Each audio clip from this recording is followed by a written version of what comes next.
भारत में प्रागैतिहासिक काल, प्री हिस्ट्री ऑफ इंडिया यानी इतिहास से पहले का समय, pre historic times of India. प्रागैतिहासिक काल का मतलब एक ऐसा समय जब पुरातात्विक स्रोतों में हमें लेखन कला के अवशेष प्राप्त नहीं हो रहे हैं, लिखा हुआ कोई शब्द नहीं मिलता है। इसको हम ऐसे भी ले सकते हैं जब मानव लिखना नहीं जानता था। यह शुरू कब से होता है? जब मानव की गतिविधियों के अवशेष मिलने शुरू होते हैं। कहाँ से मिलते हैं स्रोत? खुदाई से जो औजार मिले हैं, बर्तन, चित्रकारी, आश्रय स्थल, मानव व पशुओं की हड्डियां, दीवारों पर चित्रकारी, दफनाने के स्थान आदि। विद्वान, जिसे हम पुरातात्विकविद भी कहते हैं, जो प्राचीन काल का इतिहासकार होता है, वह इनकी सहायता से उस काल की व्याख्या करता है, उस समय का अंदाजा लगाता है जो हमारे सामने ज्ञान के रूप में उपस्थित होता है। स्रोतों के बगैर हम उस समय के लोगों की गतिविधियों और उस समाज का अंदाजा नहीं लगा सकते। हमें इनसे पता चलता है कि मानव अपनी जरूरतों को कैसे पूरा करता होगा, वह अपने विचारों को कैसे एक्सप्रेस करता होगा, और उसके ओपिनियन भी जो है इन स्रोतों से झलकते हैं। जब हम इन अवशेषों का अध्ययन करते हैं तो इनके साथ साथ जो है हम एक परिवर्तन को भी समझते हैं। असल में हमारा उद्देश्य ही जो है वो परिवर्तन को समझना है। इसे पूरी तरह से समझने के लिए पहले यह स्वीकार करके हमें आगे बढ़ना पड़ेगा कि मानव का जो विकास है वो पशु जगत से ही हुआ है। एक समय था जब मानव के जीवन पद्धति और तरीके जो हैं वो पशुओं जैसे ही थे। जैविक परिवर्तन के साथ साथ जो मानव है उसकी गतिविधियों में भी परिवर्तन आ रहे थे। अब सीधा चलने के साथ साथ जो कपाल क्षमता है वो भी बढ़ रही थी। होमो हेबिलस, जिसकी कपाल क्षमता 700 घन सेंटीमीटर थी, ने पत्थर को हथियार बना लिया था। होमो इरेक्टस, जिसकी कपाल क्षमता 1000 घन सेंटीमीटर थी, उसने अग्नि नियंत्रण करने की क्षमता प्राप्त कर ली थी। नियंडरथल, जिसकी कपाल क्षमता 1450 घन सेंटीमीटर। आज के मानव होमो सेपियंस के बराबर की ये कपाल क्षमता है। तो नियंडरथल जो है उसने जो है लैंगिक संबंधों में ईर्ष्या जलन की भावना से जो है पुरुष प्रधान समूह जो है वो स्थापित कर लिया था, जिसने बाद में जनजातीय समाज की स्थापना में भूमिका निभाई। जो आज का मानव समाज है वो भी पुरुष प्रधान ही है। इसी में हमें जो मानव के विकास का क्रम है उसका ज्ञान होता है। हम इस युग में जो काल विभाजन है वो पाषाण औजारों के आधार पर करते हैं।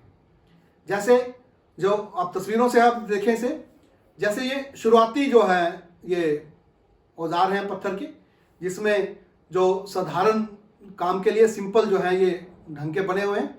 इसमें जो पत्थर का कोड है उसको प्रयोग लाया जाता था, और इसको जो हम बोल रहे हैं पूरा पाषाण काल के औजार। फिर जो है ये औजार छोटे हो गए, खासकर जो है इसके अंदर फलक प्रयोग हो रहे हैं, और बाण का अग्रभाग, ब्लेड जो है यहाँ पर प्रयोग हो रहा है। इसको हम बोल रहे हैं मध्य पाषाण काल। इसके बाद घिसे हुए अधिक तीखे उपकरण, घर्षित पाषाण उपकरण, जो फसल से अनाज को अलग करने के लिए, बीज बोने के लिए, जमीन खोदने के लिए, इसको हम बोल रहे हैं नव पाषाण काल। मानव ने अपना सबसे ज्यादा समय जो है वो प्रागैतिहासिक काल में ही बिताया है। इसी समय में जो है भोजन की सिलेक्शन और विश्वास भी जो है उभरे थे। क्या और कैसे खाया जाए वो इसी काल में जो है वो बनाया गया था। आप खुद उस समय के मानव के जीवन की तस्वीर अपने दिमाग में बनाएं। इन औजारों से वो कैसे जीवन जीता होगा। इसी से हम पहचान पाएंगे कि वो भोजन प्राप्ति के जो उसके तरीके जो हैं, या उसकी जो जरूरतें हैं उसको पूरी करने के जो तरीके हैं, उनमें कैसे परिवर्तन आया।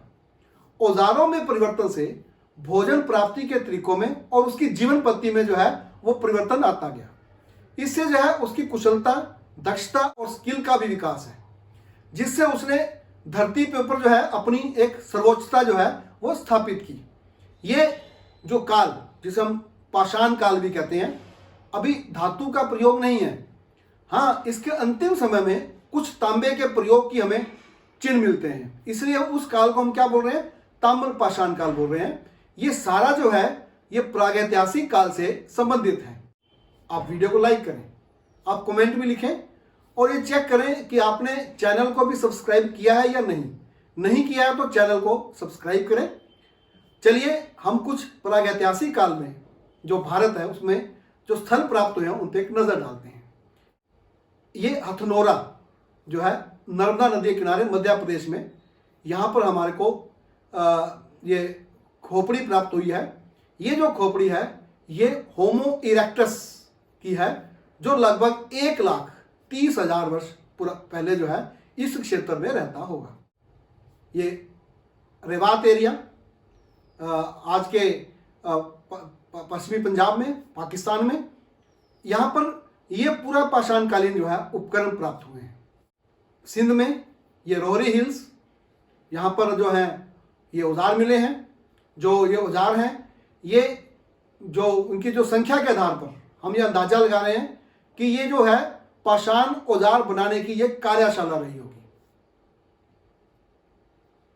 ये अपर शिवालिक हिल्स जिसको हम पाबी हिल्स भी बोल रहे हैं, यहाँ पर मानव और पशुओं के अवशेष मिले हैं। मानव जो है इस समय वन मानुष का अवशेष है। ये अट्टिलम पक्कम जो है चेन्नई के पास, यहाँ पे ये पूरा पाषाणकालीन औजार प्राप्त हुए हैं। कर्नाटक के अंदर हुंगसागी घाटी से ये औजार जो है हमें प्राप्त होते हैं।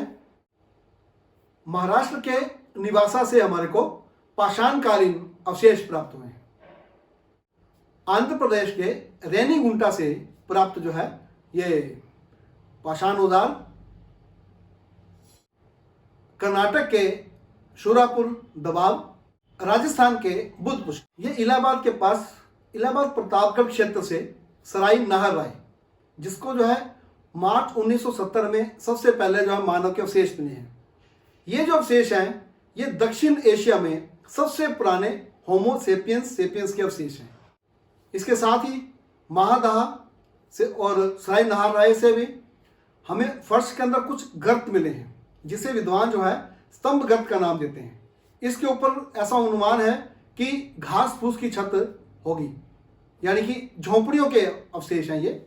और यहीं से हमारे को जो है भट्टियों के भी अवशेष मिले हैं। बेलान घाटी, चौपानी मांडो, लेखनीय, बागोर, कोल्डीरोवा, महागारा, ये यहाँ पर स्थान।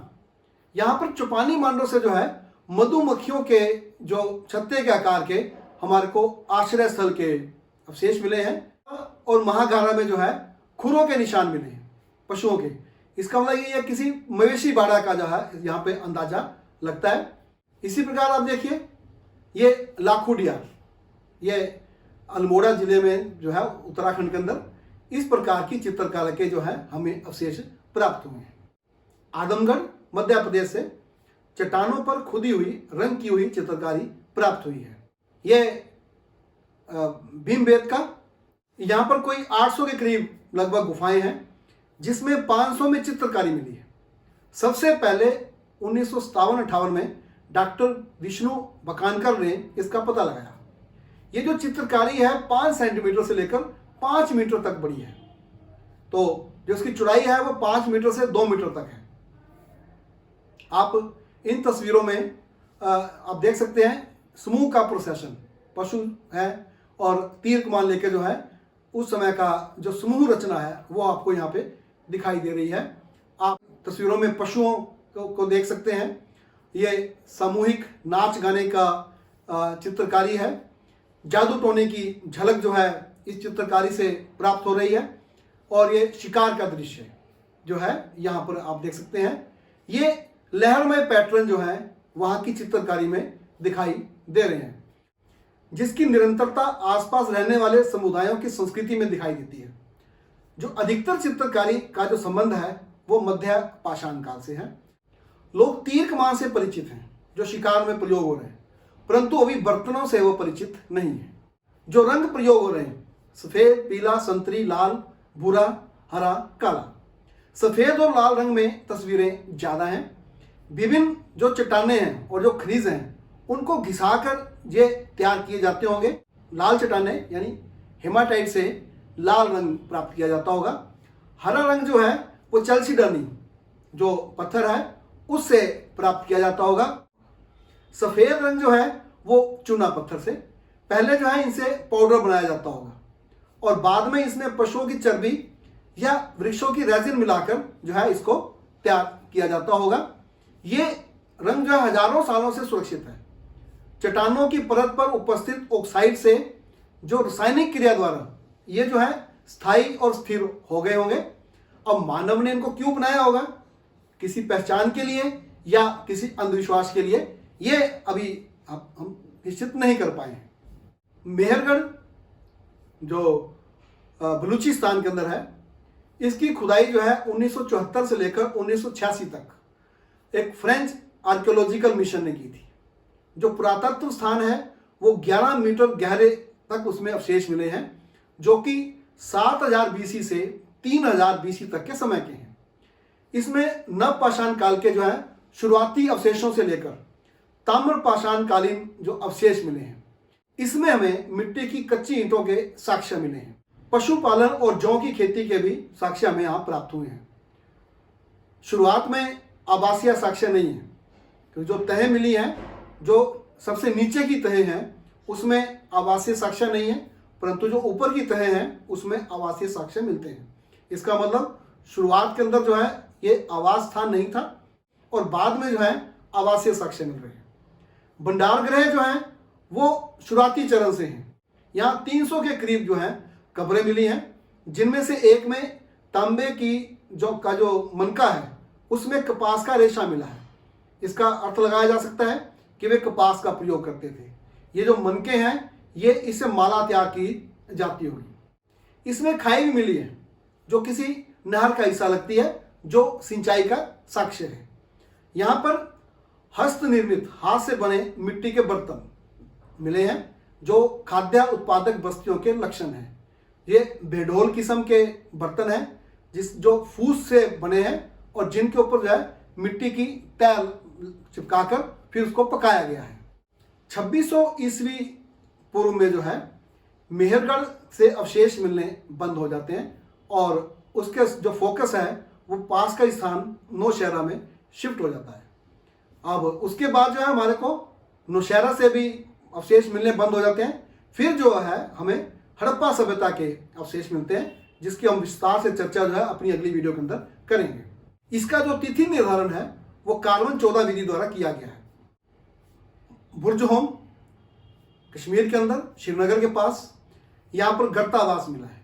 ये वृत्ताकार व अंडाकार है, जो कि ऊपर से संकरे हैं और नीचे चौड़े हैं, जिससे अंदाजा लगाया जा सकता है कि विपरीत मौसम में इन्हें ढक दिया जाता होगा। यहाँ से हमें कब्रें भी मिली हैं और बर्तन जो है हमारे को प्राप्त हुए हैं। ये जो अवशेष हैं जो हमारे को प्राप्त हो रहे हैं, ये हमारे को एक निरंतरता में मिलते हैं, एक सीक्वेंस में है।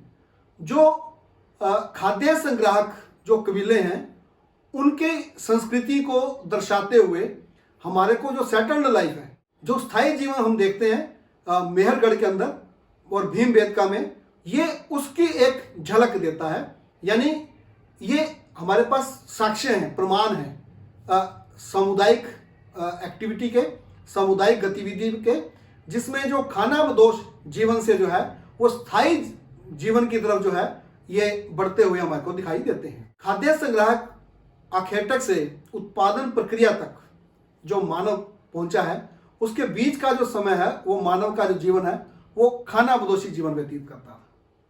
इसे हम पूरा पाषाण काल कह रहे हैं। और विकास की प्रक्रिया में वह पशुपालन करने लगा था और पौधों के बीजों को कूटकर या पीसकर खाने लगा था। वह जानवरों के मांस को भूनकर खाने लगा था और चित्रकारी से हमारे को छोटे छोटे सामाजिक समुदायों की झलक मिलती है। इसे हम मध्य पाषाण काल कहते हैं। इसके बाद वह कृषि करने लगा, जिसे हम नव पाषाण काल कहते हैं। इसमें स्थायी जीवन का पता चलता है। खानाबदोश से स्थायी बस्तियों के चरण को प्राप्त कर लिया गया था। उससे संबंधित दस्तकारी, उपकरण, बर्तन बनाने की कला वो जानने लगा था। मध्य पाषाण काल तक का जो सामाजिक स्वरूप है वो छोटे छोटे झुंड या समूह थे। अब ये जो झुंड है ये कबीलों के में बदल गए थे। अब ये जनजातीय समाज बन गए थे। नवपाषाण काल में सांस्कृतिक विभाजन ज्यादा स्पष्ट दिखाई देता है, क्योंकि भौगोलिक स्थितियां जो है वो भिन्न भिन्न थी। उन्हीं भौगोलिक स्थितियों से जो है वो संस्कृति का विकास, रहने सहन और आश्रय जो है वो बन रहा था। अब उसके भोजन में मांस, दूध, अनाज, जौ, गेहूं, चावल, मूंग, चना, मटर आदि जो है वो शामिल हो गए थे। घरों से हमें चूल्हे और सिलबट्टे प्राप्त हुए जो इस बात का साक्षी है कि वो भोजन को पकाकर खाने लगा था। विश्वासों की झलक। मानव सोचता है, विचार बनाता है, हम तभी उसको मानव कहते हैं। विश्वास थे, पर क्या थे पता नहीं, पर थे या निश्चित है। कैसे पता चल रहा है हमारे को?